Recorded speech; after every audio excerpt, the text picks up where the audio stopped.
Então vamos, irmãos queridos, à palavra desta manhã. Abra sua Bíblia em Gálatas 3. Nós estamos há bastante tempo meditando nesta carta de Paulo aos Gálatas. Se eu quiser ter clareza que a lei acabou e eu vivo debaixo da graça, que a velha aliança acabou na cruz e eu vivo debaixo de uma nova aliança, eu preciso entender o que é o Evangelho da graça de Deus e entender Gálatas. Então, Gálatas capítulo 3, versos 15 a 18. Vamos falar hoje de um assunto delicado, que eu tenho que ir bem devagar para que você compreenda. Vamos ler Gálatas 3, 15 a 18.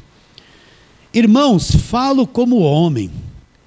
Ainda que uma aliança seja meramente humana, uma vez ratificada, ninguém a revoga, ou lhe acrescenta coisa alguma. Agora presta atenção. Ora, as promessas foram feitas a Abraão e ao seu descendente.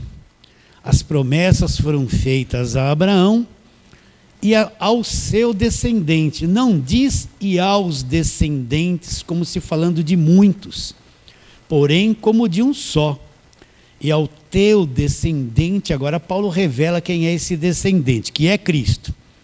E digo isso, uma aliança já anteriormente confirmada por Deus, presta atenção, a lei que veio 430 anos depois, ela não pode abrogar de forma que venha desfazer a promessa. Porque se a herança provém da lei, já não decorre da promessa, mas foi pela promessa que Deus concedeu como gratuitamente a Abraão. Nós vamos tratar do descendente hoje, mas antes, qual é a pergunta que vamos fazer? Por que Paulo escreveu essa carta aos Gálatas? Paulo foi para a região da Galácia, fundou igrejas, e o que Paulo ensinou nessas igrejas? Paulo pregou e estabeleceu a igreja no ensino do Evangelho da graça de Deus. Estabeleceu a igreja fundamentada na nova aliança. Qual é o centro do Evangelho da graça de Deus? O centro é a fé em Jesus Cristo e aquilo que ele fez na cruz. Então, se eu procurar, antes das cartas de Paulo, pela graça sois salvos mediante a fé, isso não vem de vós, é dom de Deus, procura isso em Mateus, Marcos, Lucas, João. Você não vai encontrar. Você vai encontrar Jesus cumprindo a lei e levando o povo a obedecer a lei. Vou reprisar a mesma coisa. Aquele jovem rico chegou para Jesus e falou: o que eu devo fazer para ter a vida eterna? Ele estava interessado na vida eterna. Então ele pergunta a Jesus: o que eu devo fazer? Ele traz a mentalidade da lei, e quem tem a mentalidade da lei acha que pode fazer alguma coisa para ter a vida eterna. Ele acha que ele tem poder de fazer alguma obra para ter a vida eterna. Ele não entende nada. Então ele pergunta para Jesus: o que eu devo fazer para ter a vida eterna? Jesus não falou nada disso para ele. Olha, porque pela graça sois salvos, só acredita em mim e de graça você vai ser salvo. Jesus falou o quê? Sabes os mandamentos? E citou a lei para ele. E por que Jesus citou a lei para ele e não falou da graça? Porque Jesus não foi para a cruz, não morreu ainda, a nova aliança não está em vigor, que ela só vai passar a ter vigor e ter validade quando ele derrama o sangue, morre e ressuscita. Jesus está obedecendo a lei, cumprindo a lei. Não podia falar da graça para o jovem rico, porque a graça não está em vigor. Vocês estão entendendo a diferença?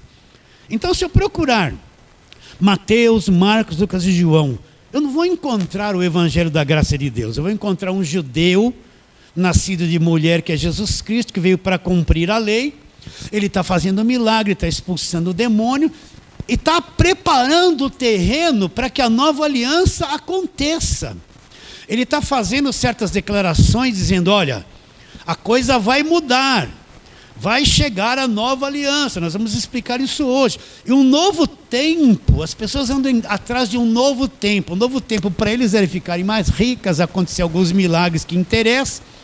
Mas Jesus está anunciando um novo tempo, está chegando. Olha, se arrependam, muda de mentalidade, porque o reino de Deus está próximo, esse reino vai chegar.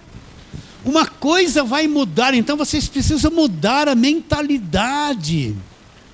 Então você vê um judeu pregando lei, se submetendo à lei para cumprir a lei, não encontra a pregação do Evangelho da graça de Deus. Então o que aconteceu com os Gálatas? Paulo pregou o Evangelho da graça de Deus. Chegaram os judaizantes. Quem são os judaizantes nos nossos dias hoje? São esses que só pregam o judaísmo. Só pregam o Velho Testamento, Mateus, Marcos, Lucas e João, e voltam para trás.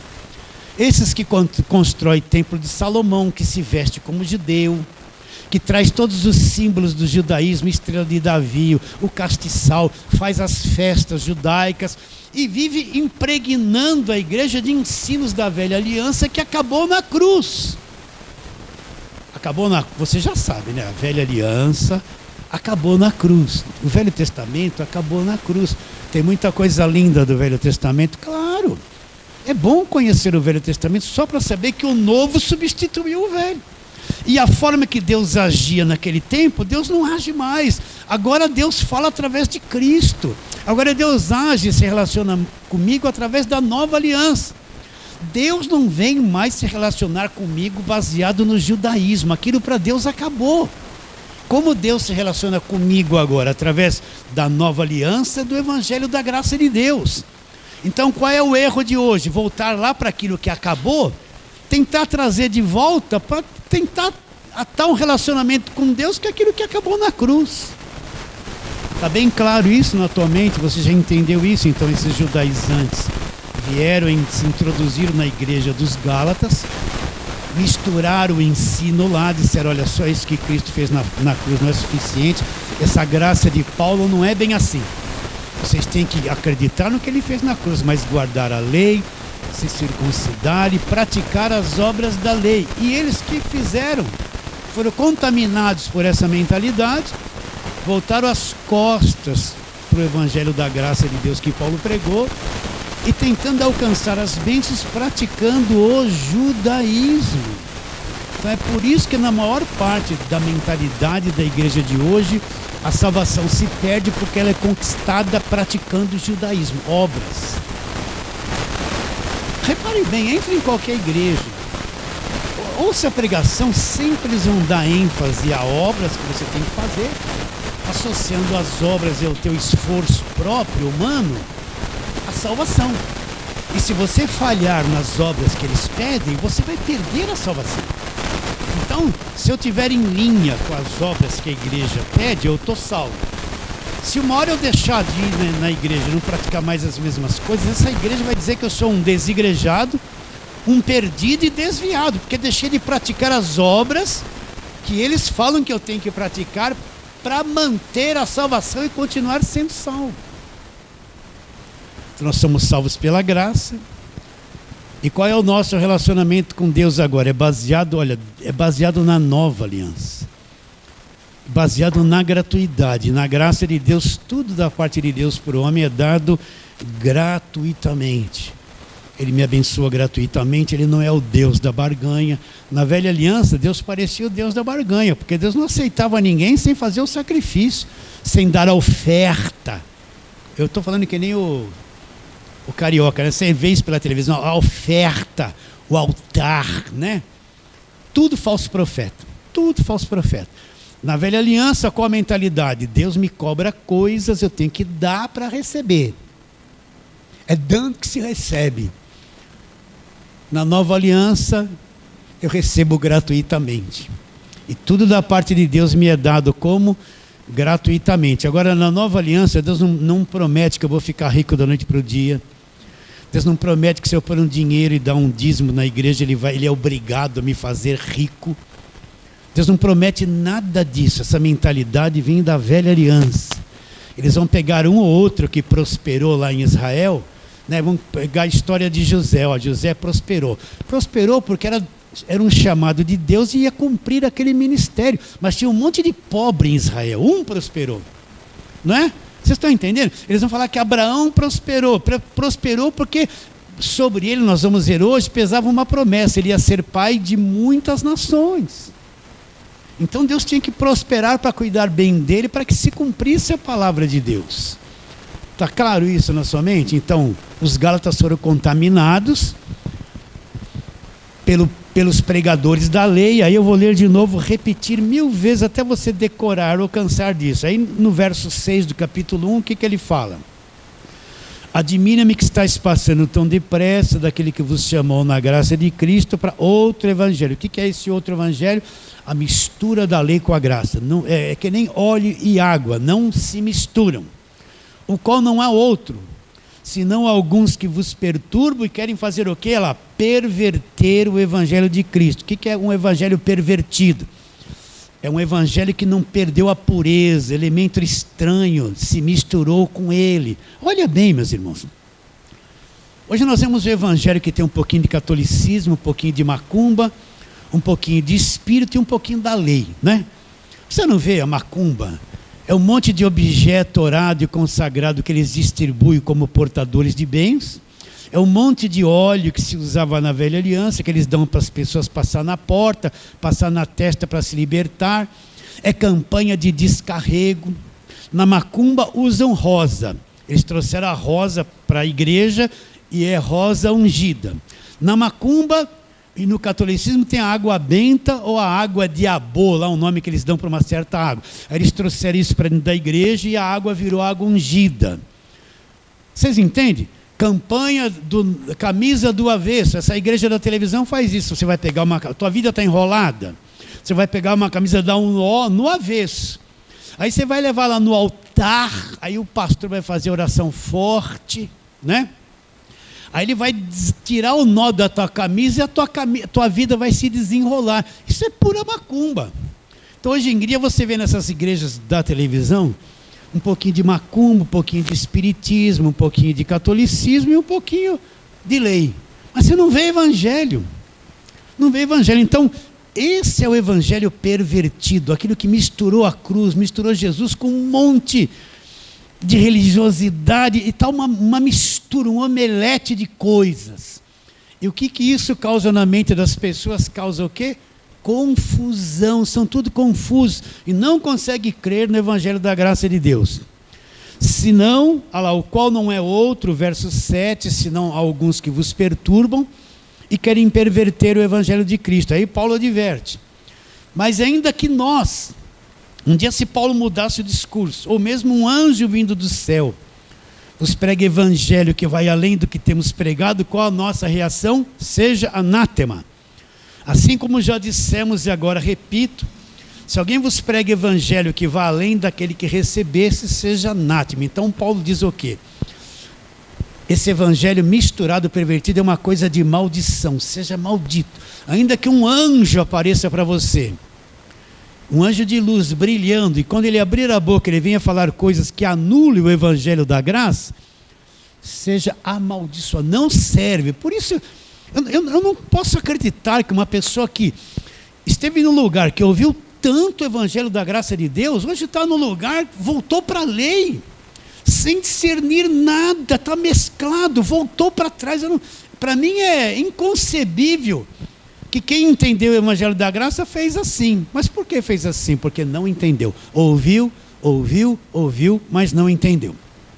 Então Paulo escreveu essa carta para mostrar o erro deles e corrigir o caminho errado que eles tinham tomado. Até que nós estamos no capítulo 3, vamos voltar no capítulo 3, no verso 15. Eu tenho que ler de novo lá. Irmãos, falo como homem, ainda que uma aliança seja meramente humana, uma vez ratificada, ninguém revoga ou acrescenta coisa alguma. Ora, as promessas foram feitas a Abraão e ao seu descendente. Não diz e aos descendentes como se falando de muitos, porém de um só descendente, o teu descendente que é Cristo. Então vamos trabalhar, qual foi a promessa? O que Paulo está dizendo? Antes que existisse a lei, se você for ler no verso 17, a lei na parte B veio 430 anos depois. O que Paulo está explicando? Antes que existisse a lei, houve um tempo de Abraão, de Isaac e de Jacó. E Deus fez uma promessa para Abraão antes que a lei existisse. Deus prometeu uma coisa para Abraão. Então vamos ver o que foi prometido? Vamos lá. Gênesis capítulo 12, vamos lá. Gênesis capítulo 12. Vamos ver, para entender esse descendente, eu tenho que entender a promessa que foi feita. Gênesis capítulo 12 é fácil de achar, né? Vamos ler o verso de 1 a 3. Verso 1. Amaldiçoarem e amaldiçoarei os que te amaldiçoarem. Agora está aqui a promessa. Em ti serão benditas todas as famílias da terra. Então pensa bem. Abrão, até então ele é Abrão, não era Abraão ainda, ele é um idólatra, ele é da cidade de Ur dos Caldeus. Ele vive no meio dos parentes dele, que são todos idólatras. Um dia Deus se revela para ele, no meio da idolatria. Abraão não estava procurando Deus, não estava arrependido, ele não estava, eu quero Deus, ele estava no meio de uma idolatria. Deus se revelou para ele, não sabemos como, mas ele entendeu e fez uma promessa. Abraão, sai do meio dessa idolatria, desse paganismo que você vive. Eu vou fazer de você uma grande nação e vou te mostrar uma terra que eu vou te dar por herança. E você vai ser uma grande nação. E através de você, eu vou abençoar todos os povos da terra. Todos os povos da terra seriam abençoados através de Abraão. Entende? Agora, como Deus abençoaria todos os povos da terra? Então Deus prometeu para Abraão que ele teria um filho. Então Abraão gerou quem? Abraão, Isaque. De Isaque ele gerou Jacó. De Jacó gerou os 12 filhos que estavam em escravidão na terra do Egito. Desses 12 filhos nasceu a nação de Israel, porque quando fez a promessa a Abraão não era judeu nem existia. O judeu veio existir quando Jacó teve os 12 filhos, foram escravos do Egito e lá se formaram uma nação. A nação foi formada debaixo de escravidão. Então, Abraão só viu Isaque viu Jacó viu os 12 filhos, morreu lá, e dos 12 filhos se formou a nação. Aí Deus levantou Moisés, libertou o povo e deu a lei. Esse período todo, de Abraão até o Jacó e até a nação de escravidão, 430 anos. Então Deus fez essa promessa e ia cumprir. Então o que Paulo está explicando em Gálatas 3? Ele está explicando que, vamos ler de novo lá, volta. Até aí tudo bem? Você está entendendo direitinho? Então, Deus está explicando a respeito dessa promessa.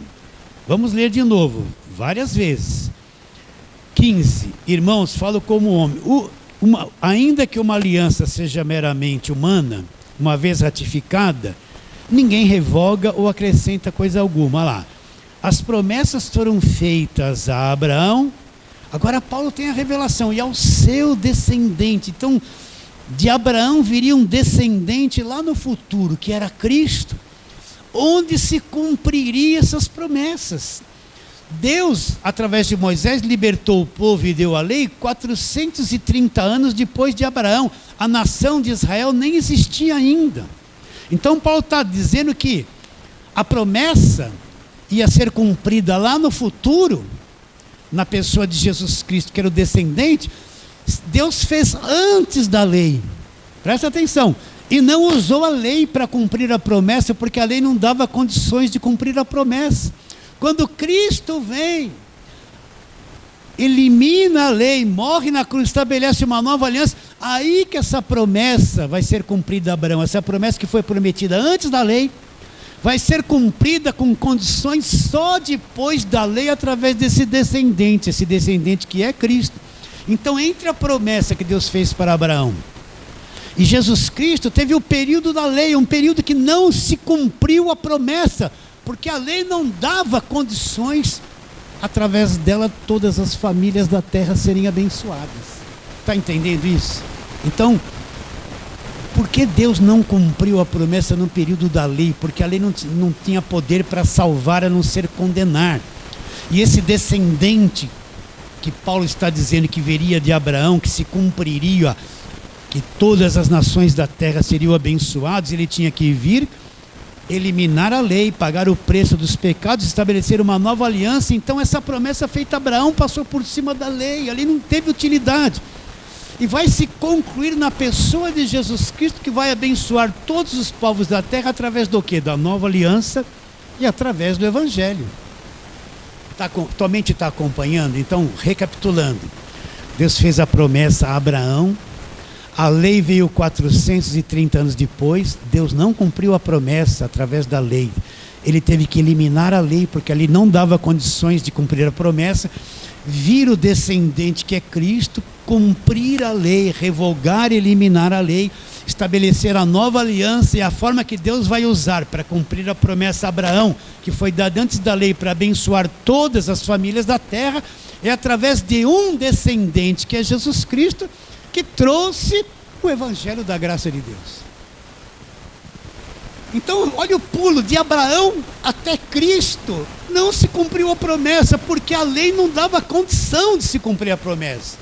Para que serviu a lei? Nós vamos pregar isso domingo que vem. Por que então Deus deu esse período longo de lei e foi cumprir a promessa fora da lei? A lei não deu condições de cumprir a promessa. Então é como se fosse um período inútil, que não resolveu nada. Por que então foi dada a lei? Semana que vem nós vamos falar sobre isso. Vocês entenderem esse vácuo de Abraão até Jesus Cristo, e um período inútil que não resolveu o problema do pecado, e o descendente que vem depois de tudo isso é quem vai resolver o problema, e Deus vai cumprir a promessa a Abraão. Bem claro isso na sua mente? Entendeu? Bem entendido isso. Você tem que, isso tem que ter entendimento, porque nós afirmamos que a velha aliança acabou, que a velha aliança foi um período usado por Deus, mas com deficiência, não serviu para nada. Que Cristo vem e na cruz ele põe um fim na velha aliança e começa-se uma nova aliança. Eu tenho que entender isso claramente para me fundamentar e entender o que é o evangelho da graça de Deus. Perfeito isso? Posso ir para frente? Então vamos trabalhar agora na palavra de Deus, lembrando isso, não esqueça.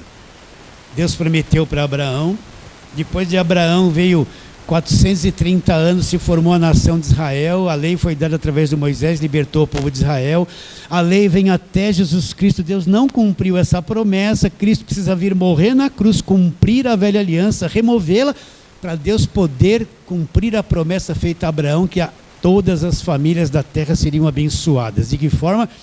Através de Cristo, o descendente, e das bênçãos que o evangelho traria para todo mundo.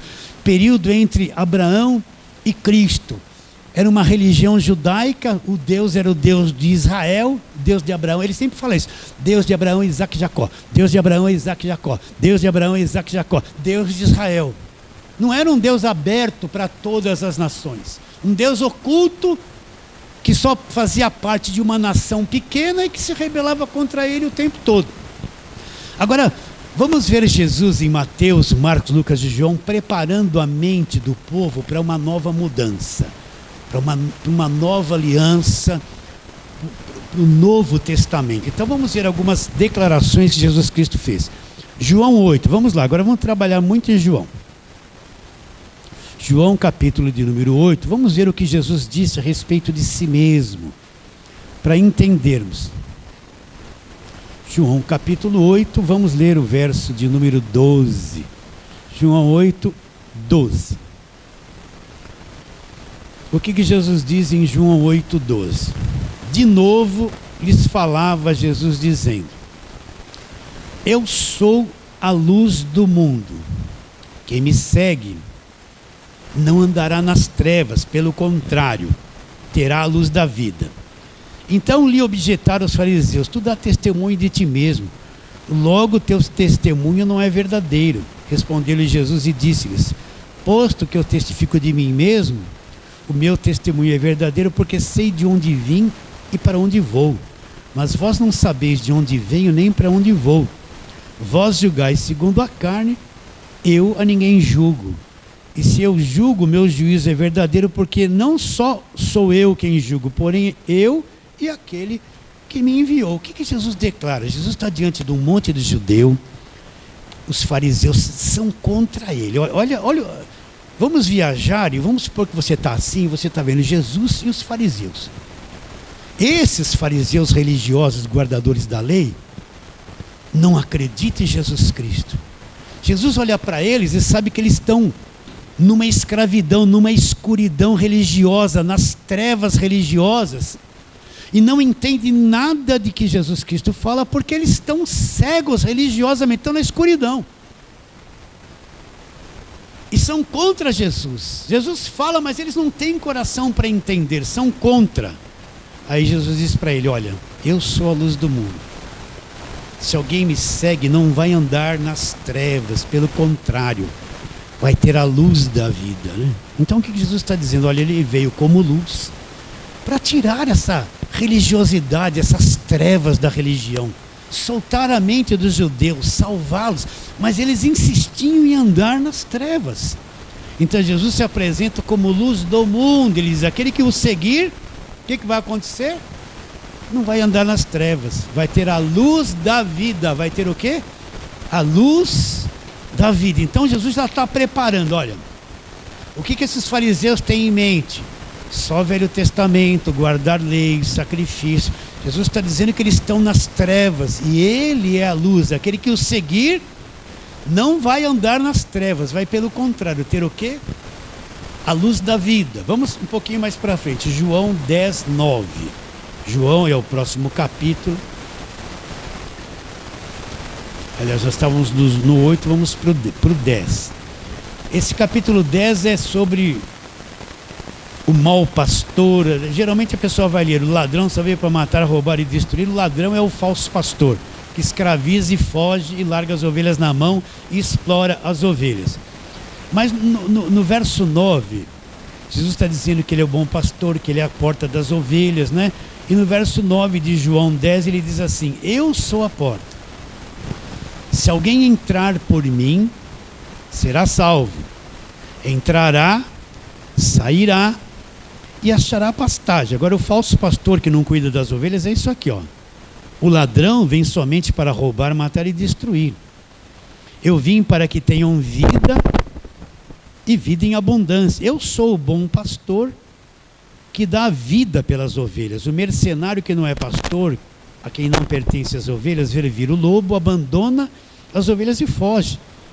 Então o lobo as arrebata. O mercenário foge porque é mercenário, não tem cuidado das ovelhas. Eu sou o bom pastor, conheço as minhas ovelhas e elas me conhecem a mim. Assim como o Pai me conhece, a mim eu conheço o Pai e dou a minha vida pelas ovelhas. Olha outra declaração. Jesus diz: eu sou a porta, se alguém entrar por mim, entrará, sairá, entrará numa nova dimensão e achará pastagem, o alimento certo. Então a porta aqui é divisão dos dois mundos. Presta atenção. Vamos supor que você está vindo na rua, está a maior chuva, você está sem guarda-chuva. Você vem rápido, né? Coisa terrível é tomar chuva, né? Sem guarda-chuva, vem, não quer se molhar, corre, mas se molha mais que pega a chuva de frente. A partir do momento que você abre a porta de casa, entrou na tua casa, passou pela porta, você está dentro da tua casa agora. A chuva ficou do lado de fora. Você entrou numa outra dimensão. Você vai encontrar ali um lugar seco, roupas secas, vai tomar um banho. Uma outra dimensão, um outro conhecimento, uma outra experiência quando você estava desse lado da porta. Então a porta aqui é um divisor de uma dimensão, a dimensão do mundo, da religiosidade, do pecado, da escravidão. Ele é a porta. Mas quando você passa por ele, entra num outro lugar, onde você vai encontrar descanso, segurança, um novo conhecimento, uma nova percepção de vida. Uma vida com conhecimento do Evangelho da graça de Deus. Qual era a visão que o povo judeu tinha do relacionamento com Deus na velha aliança? Ele podia direto ele fazer o sacrifício para Deus? Não, ele dependia de um sacerdote, que ele tinha que ir lá procurar um homem de Deus, né? Dar o sacrifício dele na mão daquele homem. Aquele homem ia diante de Deus, representá-lo, fazia o sacrifício, e ele era perdoado, ele era abençoado por Deus. Ele não tinha acesso direto a Deus. Então o pessoal do Velho Testamento tinha uma visão de um Deus oculto, num lugar chamado Santo dos Santos, um Deus muito sério, que eles não tinham acesso a Deus. Eles precisavam de uma pessoa para poder chegar a Deus por eles, intermediar, para eles terem algum benefício. Eles não podiam estar direto na presença de Deus. Agora, quando Cristo fala que é a porta, está dizendo que vai se abrir um caminho novo agora. Ele é a porta, ele vai abrir uma nova dimensão de vida, um novo relacionamento de Deus com o homem. Aquele que entrar, entrará, sairá e vai encontrar pastagem. Isso é voz de pastor de ovelha, vai encontrar alimento, né? Descanso, vai encontrar um novo conhecimento. E que aquela primeira forma de se relacionar com Deus está prestes a acabar. Jesus está preparando a mente deles para uma nova aliança. Agora vem aqui o texto dinamite que acaba com tudo e dá clareza, né? Não, ainda não é esse. Capítulo 11 de João, vamos lá. 11 de João. Capítulo 11 de João. Vamos ver outra declaração. Verso 25 e 26. Jesus preparando o caminho para a mudança. Ele diz: eu sou a ressurreição e a vida. Quem crê em mim, ainda que morra, viverá. E todo que vive e crê em mim não morrerá eternamente. Você acredita nisso? Crês tu nisso? O que Jesus está dizendo? Ele é a ressurreição e a vida. Aquele que crer nele, ainda que morra, ele já está anunciando a vida eterna. Viverá. E todo que vive e crer nele não morrerá eternamente. Então, por que Jesus Cristo veio ao mundo? Entre muitas coisas, é aquela maior declaração de amor que tem na Bíblia. João 3,16. Porque Deus amou o mundo de tal maneira e teve uma ação. Deu seu único filho. Com qual finalidade Jesus Cristo veio ao mundo? Presta atenção, Jesus não veio ao mundo para enriquecer ninguém, para dar para... Eu falo isso direto, né? Jesus não veio ao mundo prometer um montão de coisa. Para todo aquele que nele crê, não pereça. Perecer é se apodrecer, se estragar. Mas tenha o quê? A vida eterna. Então o propósito principal de Cristo vir ao mundo, e Deus vem trazer a imortalidade. Ele vem mostrar um mundo vindouro, ele vem trazer a vida eterna. Você acredita nisso? A maior parte dos crentes estão assim: me dá isso, Deus, resolve meu problema. Eles nem pensam em vida eterna. Quando a gente está vivo, parece que a gente vai viver eternamente. Só vai morrer o vizinho. Uma hora nós vamos sair desse corpo aqui, ó. E nós vamos entrar na eternidade. Eu creio, entrarei na eternidade totalmente salvo. Todas essas coisas aqui da terra passarão e ficarão para aqueles que nos sucederão. Eu sou a ressurreição e a vida. Quem crê em mim, ainda que morra, que passe pela morte, vai viver. E o que estiver vivo e crer nele, nunca vai morrer eternamente. Jesus está preparando a mentalidade daquele povo para a nova aliança. Agora veio o texto bomba. Vamos lá, que eu estava ansioso para chegar e não chegava. João 14:6. João 14:6. Tomé está...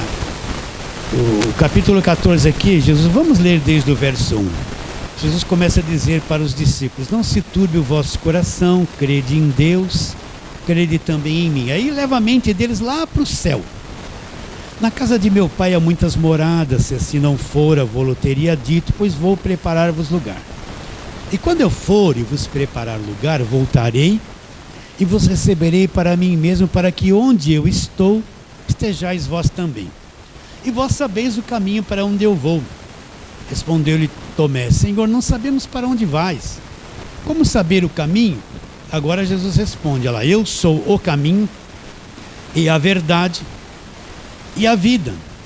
Ninguém vem ao Pai se não for por mim.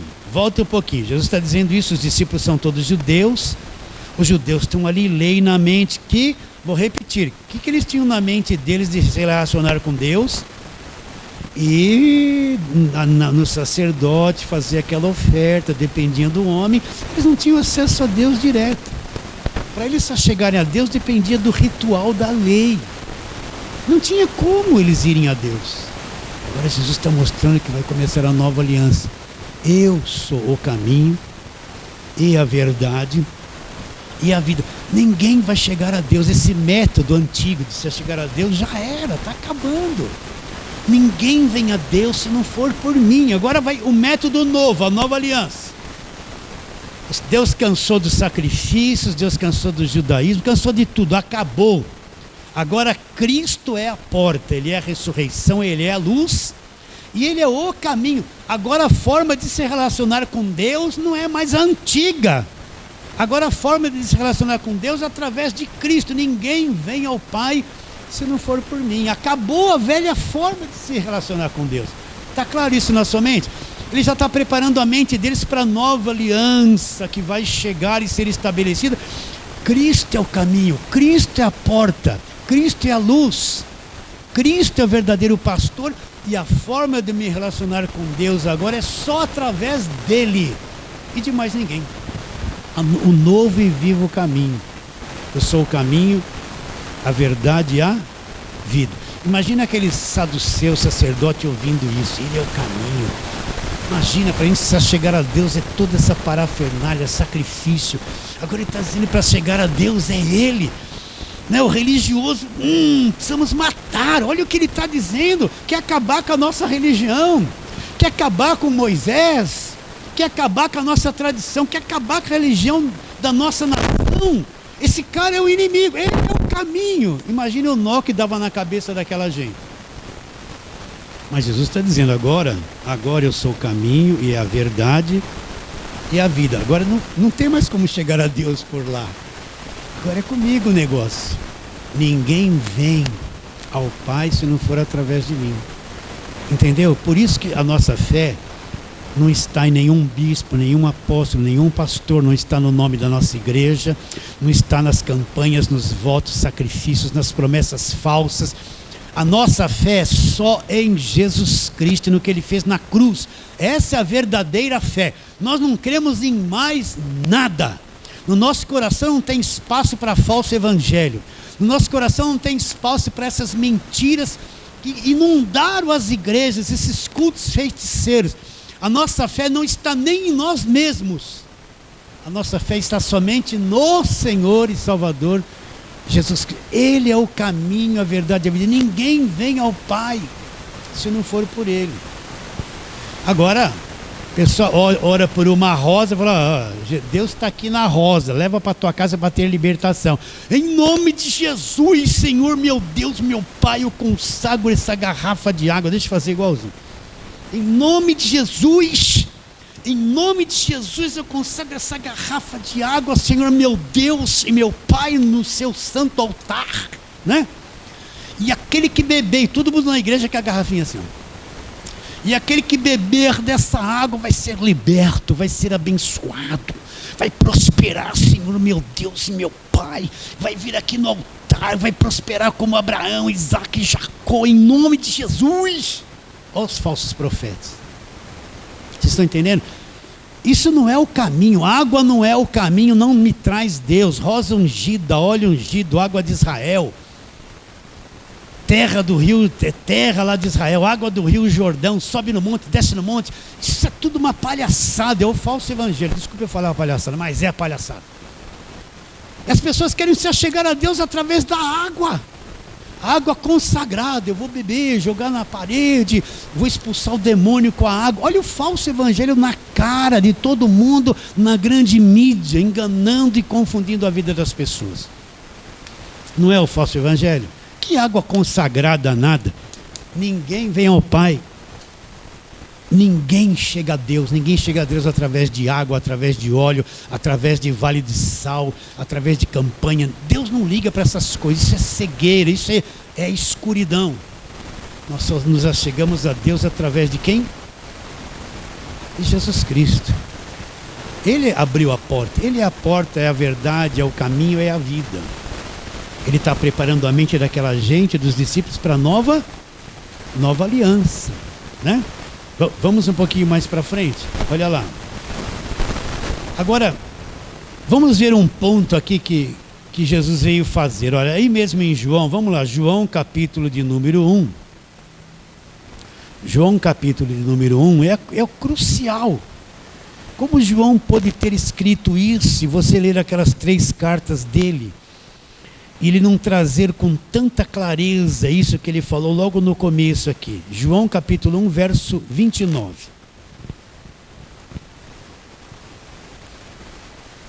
No dia seguinte, viu João a Jesus, que vinha para ele, e disse: eis o Cordeiro de Deus que tira o pecado do mundo. Presta atenção. João aqui é João Batista. O pai dele era Zacarias, sumo sacerdote. Para ele ser sumo sacerdote, o pai dele precisava conhecer tudo sobre a lei, sobre sacrifício, sobre o templo. Então João Batista foi um que desde criança, ele era judeu, vivia debaixo da lei, ele aprendeu tudo aquilo que o pai dele fazia lá no templo. Aprendeu sobre sacerdotes, sobre sacrifício, ofertas pelos pecados, o sangue derramado, a matança dos animais, tudo sobre judaísmo. Então João Batista tinha conhecimento. Quando ele olha para Jesus, é como se ele dissesse assim: a minha religião acabou. Ele tem revelação. Olha o Cordeiro de Deus. Quando ele olha para Jesus, ele vê Jesus como o Cordeiro de Deus, o verdadeiro sacrifício.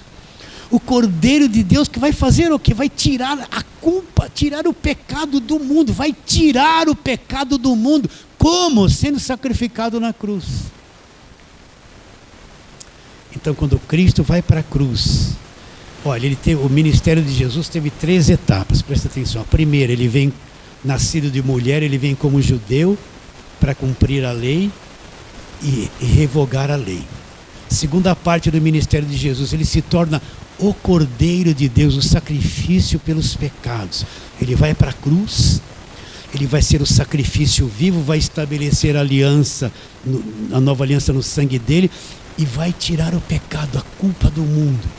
A terceira fase do ministério de Jesus, o ressuscitado. Quando ele ressuscita, quebra o poder da morte, destrói a morte pela sua ressurreição e ascende aos céus e volta. Então, a primeira fase do ministério de Jesus, vem como judeu para cumprir a lei e pôr um fim na lei. Segunda fase, se torna o Cordeiro do sacrifício. Terceira fase, ressuscita, quebra o poder da morte e é ascendido aos céus e está à direita do Pai até hoje. Está claro isso na sua mente? Então, olha o Cordeiro de Deus que tira o pecado do mundo. Então, quando Cristo está na cruz, toda a culpa, toda a maldição, todo o pecado foi removido e aniquilado por Ele na cruz. É por isso que quando eu creio, tudo que eu devia foi pago na cruz, se cumpre na minha vida. É por isso que ele diz lá em Colossenses 2,14, o escrito de dívida que era contra nós, que constava de ordenanças da lei, nos era prejudicial, era contrário a nós, foi removido inteiramente, encravando na cruz. Então Cristo se torna o Cordeiro perfeito do sacrifício, o Cordeiro de Deus que tira o pecado do mundo. Então, quando eu creio nele, se cumpre essa escritura na minha vida. E tudo que eu devia é perdoado. E eu vou te repetir de novo. Ele perdoou e pagou até o fim da tua existência aqui na terra. Você entendeu? Até enquanto você estiver dando o último suspiro, assim, ó, né? Tomara que você durma dormindo, eu também. Está dormindo lá, já faz a viagem, já acorda lá, estou sonhando, não, está aqui a glória a Deus, né? Sem dor, sem sofrimento, né? Tomara, né? Meu Deus do céu. Até o último segundo da tua vida, presta atenção, você precisa acreditar quão grande é o sacrifício, quão grande é a morte, o sangue derramado, é gigantesco. Até o último suspiro que você estiver dando vida nesse corpo, está pago a tua dívida e os teus pecados. Por isso que não se perde a salvação. A salvação não se perde pelo meu comportamento, é pela garantia da cruz, gente. Aquilo é minha garantia. A minha garantia é o sangue da nova aliança, é o que ele fez na cruz. O Cordeiro de Deus que tira o pecado do mundo. Então acabaram-se os sacrifícios. A lei acabou, tudo aquilo acabou. Porque o Cordeiro do sacrifício veio e resolveu o problema do pecado. E aí mesmo em João capítulo 1, esse descendente, que é Jesus Cristo, que vai trazer a bênção de Abraão, que vai abençoar todas as famílias da terra, como? Através do que ele fez na cruz e da pregação e da revelação do Evangelho. Verso 17 do capítulo 1 de João. Aqui está a divisão, porque a lei foi dada por intermédio de Moisés. Ponto e vírgula. Acabou uma aliança. Agora, a graça e a verdade vieram por meio de quem? Por meio de Cristo. A lei foi dada por intermédio de Moisés. Veio até a cruz. Ponto e vírgula. Na cruz, Cristo remove tudo. Agora, a graça e a verdade, né? A graça e a verdade. A graça e a verdade vieram por meio de quem? De Moisés, da lei? Não. A graça, a lei, Moisés, acabou. Graça e verdade. Nova aliança vem por meio de Cristo. Então agora, na nova aliança, o descendente vem na terra, morre na cruz, quita a dívida, remove a lei, estabelece uma nova aliança. Agora Deus vai cumprir a promessa feita para Abraão 430 anos antes da lei. Agora, através do evangelho, Deus deixa o judeu de lado, tudo aquilo de lado. Agora surge a igreja, e através da igreja, a bênção para todas as famílias da terra que Deus prometeu para Abraão vai se cumprir através da pregação do evangelho. Entendeu isso? Então tudo vem através de Cristo, tudo vem através da nova aliança. Promessas feitas no passado só se cumprem em Cristo, e agora nós estamos na nova aliança no sangue de Jesus Cristo. Está claro isso na sua mente? Posso ficar tranquilo que você entendeu? Então vamos voltar para Gálatas, capítulo de número 13, e ler com mais clareza o que Paulo está dizendo para os Gálatas. Lembrando o quê? Que Paulo pregou o evangelho da graça de Deus, os Gálatas se desviaram do evangelho da graça de Deus e voltaram para a lei. Então Paulo vai dizer isso que nós estamos tentando explicar esse tempo todo. Irmãos, falo como homem. Olha lá, volta a mente lá para o tempo de Abraão. Ainda que uma aliança seja meramente humana, uma vez ratificada, ainda que um homem faça uma aliança com outro homem, uma aliança humana, seja ratificada, seja estabelecida, ninguém revoga ou acrescenta coisa alguma. Agora ele vai dizer, ora, as promessas foram feitas a Abraão, olha lá, e ao seu descendente. Olha o período da lei. Não diz e aos descendentes. Olha a nação de Israel, como se falando de muitos. Porém, como de um só, Cristo. Abraão direto para Cristo, passando por cima de toda a velha aliança. E o teu descendente, que é o quê? Cristo.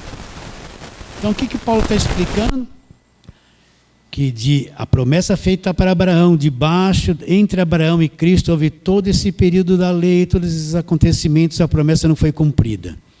Mas agora, o descendente para cumprir a promessa, que é Cristo, vem, ele põe um fim na lei, faz expiação pelo pecado, tira o pecado do mundo através do seu sacrifício, agora estabelece a nova aliança, e através da nova aliança, toda a família da terra vai poder receber o evangelho e ser abençoado com as bênçãos de Abraão. Acabou. De Abraão para o descendente, houve a nação de Israel, a lei, todas essas trevas, que não resolveu nada. Mas quando Cristo vem, remove esse período todo, é como se Deus pegasse de Abraão, desse um pulo por cima de tudo, chegasse lá em Cristo, que é o descendente, agora sim, Abraão, né? Eu vou poder cumprir tudo isso que eu prometi e todas as nações da terra serem abençoadas através do descendente daquilo que ele faria na cruz. Que é o quê? Que é a pregação do evangelho da graça de Deus. Como as famílias da terra vão ser abençoadas? Através da pregação do evangelho. Um dia essa pregação chegou até você, você não creu? Quantas famílias somos representadas aqui no mundo todo? Quantas famílias no mundo todo estão crendo e ouvindo? A bênção de Abraão está se cumprindo, que é o evangelho e a salvação eterna e a vida eterna. E os Gálatas largaram tudo isso para voltar para um período escuro, lei, e tentar alcançar o que foi dado de graça através de Cristo, baseado na lei. Voltaram para a escravidão. Então vamos ler os dois últimos versos. Verso 17. E digo isto, uma aliança já anteriormente confirmada por Deus, olha lá, a lei que veio 430 anos depois não pode abrogar de forma que venha desfazer a promessa. Porque se a herança provém da lei, não decorre da promessa. Aí Paulo encerra, mas foi pela promessa que Deus concedeu o quê? Gratuitamente a Abraão. Então, para ficar bem na tua mente isso, entenda. Deus fez a promessa para Abraão, 430 anos depois foi dada a lei. A lei vigorou até Jesus Cristo, Deus não cumpriu a promessa. Jesus Cristo vem e cumpre a lei, Deus remove esse período escuro todo de Abraão até Cristo. Cristo é o descendente, Cristo morre na cruz, através de Cristo, Deus vai cumprir a promessa feita antes da lei. Alcançar todas as famílias da terra através do conhecimento do Evangelho da graça de Deus. Por isso, meus irmãos, o maior engano está eu deixar o Evangelho e voltar para a lei e ficar com aquela mentalidade da velha aliança. É trevas, é voltar por um período escuro, sem conhecimento, um período de religiosidade, de obras, e anular tudo aquilo que Cristo fez na cruz. Bem entendido isso hoje? Recebe essa palavra de hoje? Fala assim, amém. Então vamos ficar em pé. Vamos orar, né? Vamos orar. Pai querido, essa simples palavra, esse arroz com feijão, alcance os corações, Senhor. Onde esta voz chegar, esta palavra simples, no coração daqueles que nos ouvirão pela internet, esses que estão aqui, outros mais, que teu Espírito venha trazer clareza, revelação, abrir e iluminar os olhos do coração. Esse é o nosso desejo. É que a luz brilhe em todos os cantos e os aprisionados pela lei serão libertos da escravidão e das trevas que a lei produz. Crendo que será, oramos pela fé em nome de Jesus. Fale assim, amém. Agora vamos